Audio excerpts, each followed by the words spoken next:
Qu'est-ce qui vous rend heureux? Acheter un beau vêtement? Acheter une belle voiture, une belle maison? Partir en vacances? Vivre un moment de bonheur avec vos enfants, en famille? Vivre un moment de réussite? Recevoir un beau compliment? Ivdo et Hashem Besimcha, la Torah nous dit qu'il faut servir Dieu dans la joie. C'est un ordre. Mais comment servir Dieu dans la joie? La joie, c'est un sentiment qui est en conséquence de quelque chose que nous avons vécu. Comment servir Dieu dans la joie? Et comment accepter qu'on nous ordonne de l'être? Le rabbi de Lubavitch l'explique dans une lettre. Et il dit justement, la joie, c'est peut-être quelque chose qui vient après avoir vécu quelque chose qui nous est plaisant. Mais il faut savoir qu'on a la possibilité en nous de donner l'ordre à notre cerveau, à nos émotions, d'être joyeux. Parce que sinon, on sera très rarement joyeux. Il faut se conditionner pour être dans la joie. Il faut s'obliger à l'être. Boker Tov les Koulam. Bonjour à toutes et à tous. Infiniment heureux de vous retrouver en cette magnifique matinée que Dieu nous offre sur la terre. J'espère que vous allez bien. On va partager ensemble ce Tania du jour. Juste après ces quelques notes de Nigun. On étudiera ensemble ce Tania. N'hésitez pas à le partager, à le commenter. Et bien sûr, à vous inscrire, à vous abonner aux notifications sur les différentes pages, parce que me dit-on, on ne reçoit pas toujours la publication. Hi da da da da da da da ma ya da da da ya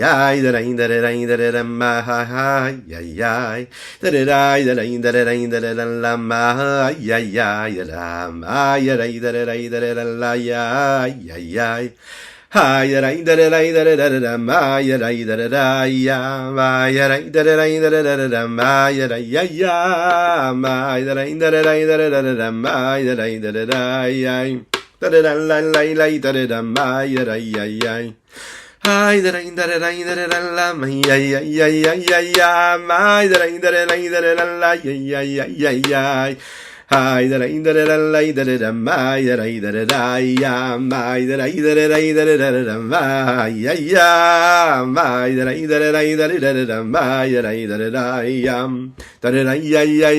da ma ya ya Nous étudions aujourd'hui pour la Refoua Shelema de Avraham Nissim Ben Sultana. Nous étudions également les Ilui Nishmat d'Avraham Ben Yosef Verina Fitoussi, ainsi que les Nishmat Avion Mori, Alav Shalom. C'est une lettre de consolation qui est envoyée justement aujourd'hui à toutes ces personnes qui peuvent vivre ce moment difficile de perdre un être cher. C'est une lettre qui est envoyée par le Admorazaken, l'auteur du Tanya, cette 28e lettre des Igeret HaKodesh. Elle est envoyée à un très grand sadique qui n'est autre que un de ses parents à lui-même, son beau-père. Et cette lettre, la 28, est concernée par le rabbi Levi Yitzhak de Berdichev. Il le console après la disparition de son fils, Rav Meir Nishmato Eden. Cette lettre-là a été écrite particulièrement pour le rabbi Levi Yitzhak, et donc on peut en apprendre énormément de choses sur l'approche et quel était le tzaddik qui était concerné ici par cette lettre. Mashekatav, l'imchutano, pardon. Le Admorazaken, ce qu'il a expliqué, ce qu'il a écrit à son beau-père. Arav agaon am forsam ish elokim kedosh he. Le grand Rav, le grand maître qui est connu. Ish elokim kedosh Hashem, la sainteté de Dieu, un homme de Dieu. Ner Israël, cette flamme-là, cette bougie du peuple juif, Amoud Hayemini Patish et Chazak, ce pilier fort, puissant. C'est une description ici qui est donnée et qui provient du Talmud, traité Brachot, par lesquels Rabban Yochanan ben Zakkai a été lui-même décrit par ses maîtres lorsqu'il a quitté ce monde. Morenu, Virabenu, Rav Levi Yitzhak Nishmato Eden, Av Beidin Nikilat Kodesh Berdichev. Le rabbi Levi Yitzhak, il faut savoir que c'était un ami très proche de l'Admorazaken. À l'époque déjà où il le côtoyait et il vivait dans l'ombre du Maguid de Mezrich, qui était leur maître, qui lui-même était l'élève direct du Saint Baal Shem Tov, le fondateur de la Chassidoute globale. Il y avait un amour qui était très grand pour eux, ils se respectaient énormément, beaucoup d'honneur, beaucoup de respect. La preuve de cela, c'est que quand ils ont voulu les ennemis du peuple juif, enfermer et emprisonner le Admorazaken, la première fois, une des choses qui a été faite à ce moment-là, c'était à ce moment-là d'envoyer une demande de bénédiction à Rabbi Levi Yitzhak de Berditchev, afin que lui-même prie pour le Admorazaken. Sur Rabbi Levi Yitzhak de Berditchev, il va perdre son fils. Pour le consoler, les Nachamol, Ptirat Beno, Arav Chassid, Morenev, Rabbeinu, Arav Meir, Nishmato Eden. On sait que le Rabbi Levi Yitzhak avait 3 enfants. Le plus grand de tous ces trois enfants, c'était le Chassid, le Rav Meir, qui a quitté ce monde-là pendant la vie de son père. Que Dieu nous en préserve. Ce fils-là avait quelque chose de très particulier, à tel point que le Rabbi Shneur Zalman ici en parle comme Mitat Tzadikim, la disparition d'un tzadik. Il semble qu'il était bien sûr un très grand dans la Torah. Il a d'ailleurs écrit et relié un livre qui s'appelle Keter Torah. Et il y a quelques paroles d'enseignement qui sont relatées dans un livre que nous connaissons tous, qui est le livre Kedushat Levi, le livre principal de son père, le Rabbi Levi Yitzhak de Berditchev. Cette lettre-là, c'est l'explication de ce qui est dit par les Chachamim, par nos sages, et avec un aspect de Kabbalah et de Chassidut. Laman ismecha parashat Miriam et parashat Para. Question. Pourquoi est-ce que les versets qui concernent l'histoire de Myriam, la prophétesse Myriam, quand elle quitte ce monde-là, c'est juste écrit à côté d'une autre paracha qui concerne la para Adouma, la vache rousse que nous apportions au Beth Amikdash. Les textes disent Lomar lecha ma para becha peret vechul. Pour nous dire quoi? Que de la même manière que la para Adouma, la vache rousse, était là pour pardonner le peuple juif de ses fautes, alors la mort d'un tzaddik, d'un juste, elle aussi, elle pardonne le peuple juif de ses fautes. Les Chachamim en général cherchent toujours à comprendre pourquoi est-ce qu'il y a des versets, un sujet qui est collé à un autre sujet dans la Torah. Il n'y a pas de hasard. Si un sujet est écrit à côté d'un autre sujet, c'est pour nous apprendre quelque chose de particulier. C'est qu'il y a un sens particulier. Et ici, c'est le pardon. De la même manière que la paradouma, elle pardonne, alors à ce moment-là, quand Myriam quitte ce monde-là, donc quand un tzaddik quitte ici-bas ce monde-là, cela permet le pardon au peuple juif. La question qui se pose ici, c'est la vie de la main d'Ispechadav qu'elle paradouma. Pourquoi précisément la paradouma? On sait qu'à l'époque du Beth Amikdash, nous apportions beaucoup d'autres korbanot de sacrifices, qui eux aussi auraient pu être cet enseignement que nous aurions pu apprendre. Pourquoi prendre précisément la paradouma, le cas de la vache rousse? La question se renforce. On sait que la paradouma, elle, n'était pas faite comme tous les autres korbanot sur le Mizbeach. Elle n'était même pas faite et accomplie dans le Beth Amikdash, dans l'enceinte du Beth Amikdash. Elle était faite à Naaseh Chutz el-Shalosh Machanot. Elle était faite à l'extérieur des 3 camps d'éloignement complètement éloignés du Beth Amikdash et de tout ce qui pouvait être saint. Et elle était faite à Paradouma dans un endroit qui était ce que nous appelle Choulin, profane. Pourquoi prendre donc cet exemple précisément? Et là, des Khatat Karya Rachamana. Khatat, cette faute-là, qui est appelée ici, ce korban que nous pourrions appeler ici la paradouma, d'ailleurs la Torah l'appelle Khatat, dans plusieurs endroits. Ici, les Chachamim apprennent que, dans certains côtés, elle avait ce côté de Khatat, pour expier cette faute-là.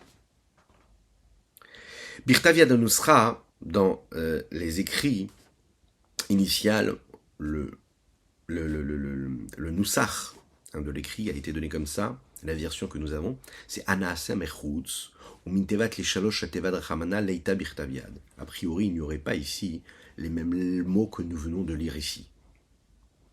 Pourquoi est-ce qu'ici c'est précisé? Parce qu'il est fort probable que le sens profond de la différence que nous sommes capables de faire ici, c'est que la para, la vache, elle était, paradouma, elle était brûlée, elle, à l'extérieur des 3 camps. Et par cela, on peut voir la différence qu'il y a entre la paradouma et un korban khatat, un korban qui concernait l'expiation d'une faute qui avait pu être commise, qui elle était faite dans le Beth Amikdash. Par contre, ce que nous faisions à l'époque, après avoir sacrifié cette bête-là qui est appelée la vache rousse, les textes disent qu'il y avait ce que nous appelons la sanctification des os de cette faute. C'est-à-dire, on rajoutait de la cendre de cette bête-là à de l'eau. Ça n'était pas fait précisément et particulièrement à l'extérieur des trois camps. Ce qui est important ici pour nous, c'est juste de savoir que ça pouvait être fait à l'extérieur du Beth Amikdash, et pas comme, et à l'extérieur même des trois camps, et pas comme les korban khatat, les sacrifices de khatat, qui eux sont faits précisément dans le Beth Amikdash. Le Rabbi Shlomo Zalman de continuer de dire pourquoi ne pas prendre un korban khatat qui lui est fait à l'intérieur du Mizbeach? On pourrait comprendre que cela correspond vraiment à ce parallèle que nous pouvons faire à la mort de Myriam, qui est cette tzadékette-là. Et là, on va voir que en fait, le Rabbi Shlomo Zalman va passer à un autre domaine ici, qui va être beaucoup plus, on va dire, kabbalistique dans ses termes et dans ses explications. On va essayer de comprendre, en fait, un peu le secret de ce qu'est un sacrifice, de ce que sont les sacrifices en général. Omnam notam Zohar HaKadosh, on le sait, c'est ce qui est dit dans le Zohar Saint. Ve'harizal Rabbi Yitzhak Luria, ce grand Mekoubal, Sod HaKorbanot Shel Gavei Mizbeach, le secret même de ces korbanot que nous apportions au Beth Amikdash. Ce qui est caché, c'est-à-dire ce que nous ne voyons pas avec nos yeux, à savoir amener une bête et la sacrifier sur un autel. Quel est le sens profond de tout cela? Alors il faut savoir que le but c'est Ma'in Nukvin. C'est d'élever ces eaux féminines dont nous avons déjà parlé, celles qui reçoivent ce qu'on peut leur donner. Qu'est-ce que ça veut dire? Hen bechinat ha'alat ma'in nukvin. De nos yeux de chair, ce que nous voyons, c'est des béliers, des moutons, des animaux qui sont posés sur l'autel. Mais ce qui se passe dans cette profondeur de cet acte-là, à l'intérieur de cet acte-là, c'est de faire monter ces eaux féminines vers le haut. Il faut savoir que, globalement, comme le dit, il explique le Rav Adin Ben Israël sur l'explication de cette lettre-là, globalement, l'influence que nous pouvons recevoir ici-bas, sur Terre, de la vitalité divine, elle, dans ce monde, mais dans tous les mondes, qui est comparée à cette eau-là, eh bien, on peut la séparer en deux. Vous avez les eaux supérieures et les eaux inférieures. Les eaux inférieures, c'est la force de puissance qu'il y a déjà dans les choses, qui leur permet d'être là, même si c'est une force et une vitalité qui nous est voilée, à nos yeux de chair et de sang. Et il y a l'eau supérieure qui est ce que nous appelons le shefa, l'influence, l'abondance, la bonté, le chesed que Dieu nous donne, et qui en fait est à l'extérieur du niveau dans lequel nous vivons, et qui va, cette lumière-là et cette vitalité-là, nous donner, irriguer, nourrir chacune et chacun d'entre nous, mais également tous les éléments qui existent ici-bas sur Terre. Ces eaux inférieures sont appelées les Ma'in Nukvin, par rapport aux eaux supérieures. Pourquoi? Eh bien, un petit peu comme le côté féminin, qui lui est dans la réception, et non pas dans le don. La volonté de l'eau féminine, et sa fonction, c'est de développer, de dévoiler quelque chose qui est déjà là. Réussir à élever les eaux féminines, ici, c'est de réussir à dévoiler ces énergies qui sont ici-bas déjà présentes, et qui ne sont pas comme les influences des eaux masculines, qui, elles, viennent du haut vers le bas. C'est un petit peu comme, par exemple, quand vous savez, on ouvre la main pour demander quelque chose. Le fait d'ouvrir la main, ok, pour donner quelque chose à quelqu'un, pour lui faire savoir quelque chose, pour partager avec lui quelque chose. Le fait d'ouvrir, c'est un geste ici, qui en fait nous permet d'ouvrir quelque chose. Mais le fait qu'on ouvre, c'est un petit peu comme si on ouvrait une écorce pour laisser passer l'influence divine qui est à l'intérieur. Cette ouverture-là, le fait d'être capable de se briser, de s'annuler, de se mettre complètement de côté pour laisser transparaître et développer et dévoiler l'énergie qui est à l'intérieur, c'est ce que nous appelons ici Ma'in Nukvin. C'est le fait de réussir à faire cela.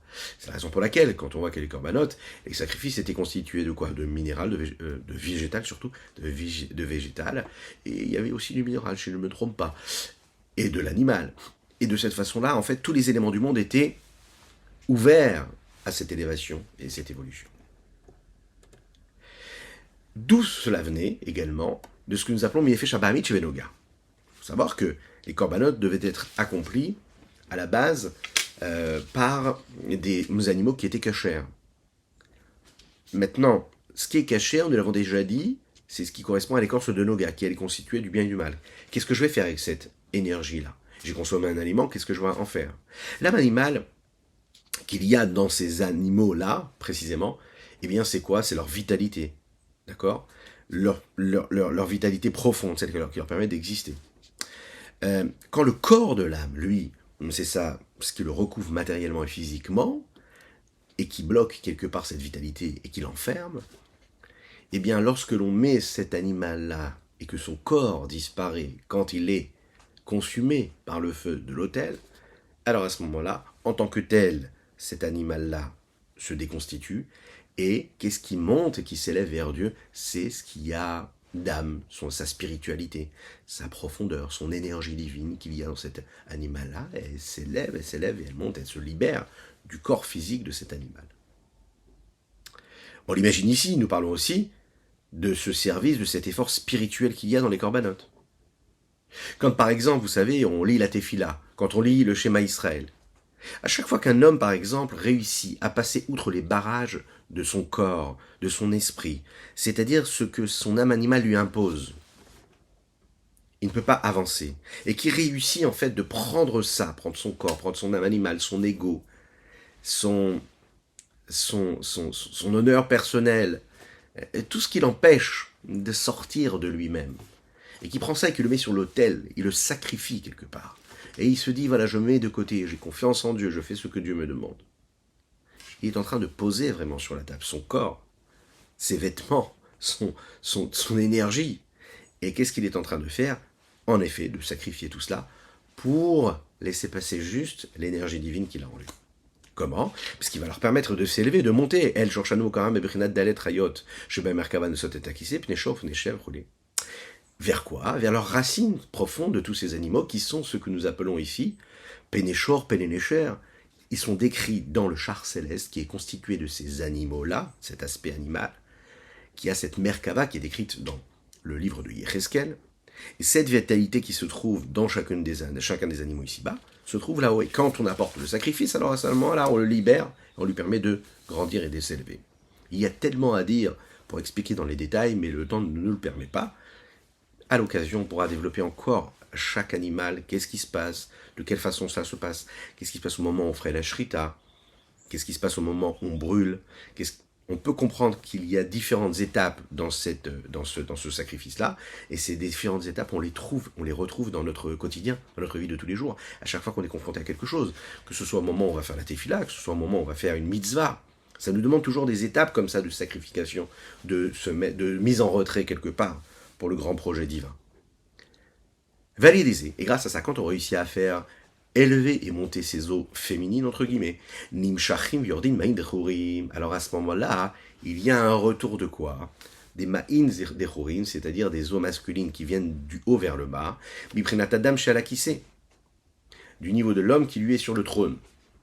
Nous avons donc là les eaux féminines qui font un appel, qui réveillent, qui suscitent le réveil et le développement et le dévoilement de ces eaux qui, elles, viennent d'en haut et non pas d'en bas. Pas ces énergies qu'il y a déjà dans les éléments, qu'on a réveillées, mais ce qui est déjà d'en haut. Et là, quand ça vient d'en haut, ça vient de quoi?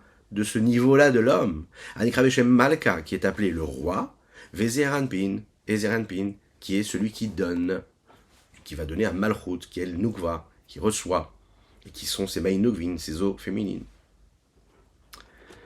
De la même manière que nous avons parlé ici de ces Chayot, décrits par le prophète Yecheskel, qui correspondent à ces animaux célestes, en parallèle aux animaux terrestres, il y a l'homme qui est au-dessus de ces animaux-là, comme ici-bas, qui est l'homme, est au-dessus de la condition animale, il est au-dessus également, il est au-dessus là-bas, dans ce monde spirituel aussi. Achen bisrivata paradouma. Et c'est en effet ce qui se passe quand on fait brûler cette paradouma, cette vache rousse. Il est à l'idée ashlachat et eretz vezov. Alors à ce moment-là, il y avait tout un processus, tout un cérémonial qui accompagnait cette paradouma que nous allions à ce moment-là brûler. On amenait de l'eau, cette eau-là, on aspergeait avec ça ce qui était impur, ce qui avait touché des êtres qui n'étaient plus vivants, afin de les purifier. Et quand on préparait ces mechatat, d'accord, il y avait 2 étapes. Première étape, c'est qu'on brûlait la bête. C'est comme ça qu'on faisait. On lui faisait la shrita. Ensuite, on brûlait ça sur le harazétine qui était à l'extérieur de Yerushalayim. Et dans cette srefa-là, c'est-à-dire au moment où ça brûlait, on prenait du bois de cèdre ou de Ezov et on le jetait comme ça dans le feu. Une fois que tout avait brûlé, on rassemblait cette cendre-là de la vache rousse et le bois avec lequel ils avaient été brûlés et on les gardait. La deuxième étape, c'était Onetinad Maïm Chaim El Haefer. On puisait de l'eau d'une source d'eau qui est appelée Maïm Chaim, Benatan Maïm Chaim El Keli, une eau de vie, et là, à ce moment-là, on y mettait de la cendre de la bête, et cette étape-là est appelée comme une préparation à Mechatat, à ces eaux de Chatat. Nikra Beshem Kiddush Mechatat Bamishna, dans la Mishnah, c'est appelé Kiddush. Maintenant, l'Admorazaken va lui dire pourquoi est-ce que ça s'appelait Kiddush Mechatat. On prenait la cendre de la bête, et on y mettait de l'eau de vie. Et quand l'eau de vie touchait ces eaux, cette cendre-là de la bête qui avait été sacrifiée, la vache rousse, à ce moment-là, ça sanctifiait tout cela, et ça avait donc la capacité ensuite, quand on aspergeait, celui qui était impur d'être purifié. Maintenant, le Rabbi Shimon Zalman nous dit quelque chose de très intéressant. Il nous dit d'où vient ce principe-là de Kadosh. Il dit Vibrinat Kodesh Eidion Anikra Beshem Talad Ibdolocha. C'est appelé un niveau de sainteté supérieur et suprême qui est appelé le Tal Abedolach. Qu'est-ce que c'est Tal Abedolach? C'est une forme de rosée qui est appelée la rosée du Bédolach. Qu'est-ce que c'est le Bédolach? Le Bédolach, c'est une pierre qui a une couleur blanche, transparente. C'est la couleur supérieure suprême qui dépasse toutes les couleurs. Et, par définition, elle les inclut tous. Toutes les couleurs. Il faut savoir que la racine est la source de ces eaux-là, qu'on mettait dans la cendre de la vache rousse. C'est très particulier, justement parce que c'est considéré comme de la rosée et pas autre chose. Mais pourquoi de la rosée? Il faut savoir que la rosée fait référence à un niveau d'élévation d'influence qui est encore bien plus élevé que le niveau d'influence et de vitalité qui peut se trouver dans la pluie. Quelle différence entre la rosée et la pluie? La pluie, ça exprime l'influence qui vient du haut vers le bas, quand il y a eu un réveil du bas vers le haut. Donc, en fonction de mon réveil ici-bas, je vais susciter une abondance, celle de Dieu. Comme nous l'avons dit hier, le Zohar nous le dit, un visage rayonnant attire, un visage rayonnant de la part de Dieu. Ce que je fais en bas suscite quelque chose là-haut. Mais ça dépend de mon investissement. Maintenant, parfois, Dieu peut décider de donner, indépendamment de ce que moi j'ai fait comme effort. La talle, la rosée, ça n'est pas comme la pluie. La pluie, j'ai besoin de faire un effort ici-bas, et en fonction de cela, je recevrai. La rosée, c'est quelque chose qui vient d'en haut, sans qu'il y ait eu un éveil du bas. Pas besoin de me préparer, j'ai pas besoin de demander. Je me lève le matin, je sors dehors, je respire un bon air frais, et là, je peux constater qu'il y a eu de la rosée qui est tombée. C'est la raison pour laquelle on sait que la rosée est constante. D'accord? Alors attention. Parfois il y en a beaucoup, parfois il y en a moins. Ça ne correspond pas à à celui qui reçoit, ça correspond à ce qu'elle décide de donner à un moment particulier. Le bédolach, qui lui est cette rosée du bédolach, de cette pierre-là, c'est expliqué comme ça dans la Chassidoute, dans la Kabbalah. C'est également ce qui a été donné quand les bénis Israël ont reçu le pain. Vous savez, le pain qui est venu du ciel. Eh bien, il avait cet aspect-là.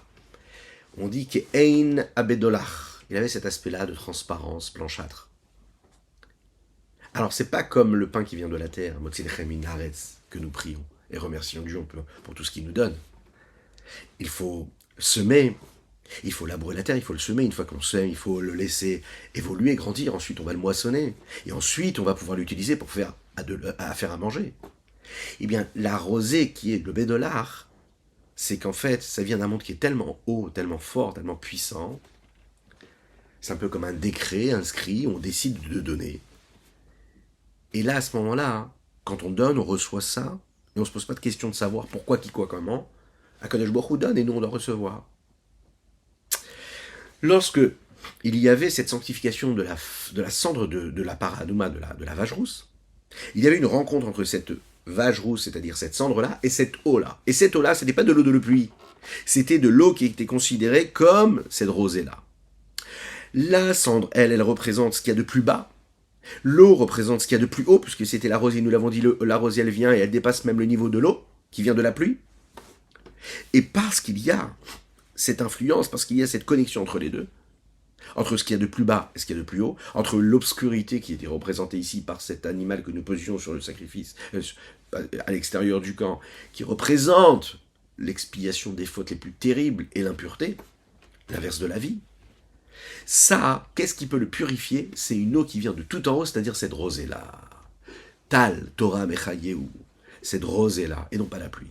À tel point que nous disons que c'est cette eau-là qui va permettre la résurrection des morts, mais Hashem très rapidement, les chaim.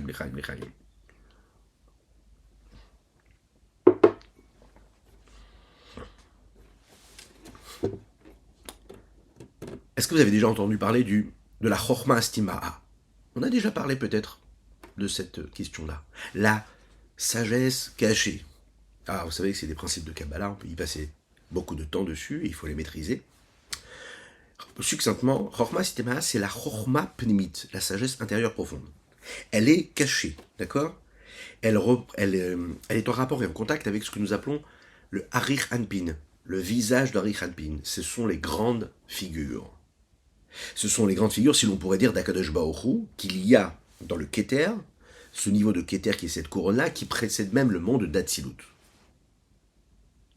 Dans la volonté profonde et intérieure de Dieu, qui inclut tout, à savoir tous les mondes, quels qu'ils soient, mais tel que cela apparaît chez lui et non pas chez nous, c'est-à-dire dans ce potentiel-là, et non pas tel que c'est assumé ici-bas sur Terre, chez nous, pour nous, les créatures. En d'autres termes, cette sagesse supérieure, suprême et essentielle, qui n'est pas en contact encore avec l'existence des mondes, mais avec la volonté profonde qu'il y ait un monde. On est dans la possibilité d'eux, dans la volonté d'eux, mais on n'est pas déjà dans l'existence même du monde.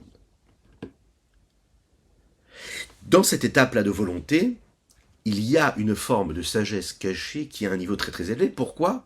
Parce que, étant donné qu'on est dans le potentiel, et le potentiel du divin est un potentiel qui est illimité, quand il n'y a pas question encore de monde, puisque le monde n'est pas encore là, et donc la limite n'est pas là, alors cette chorma, cette sagesse-là, c'est une sagesse qui est stima, qui est cachée, et donc qui est illimitée, qui est infinie.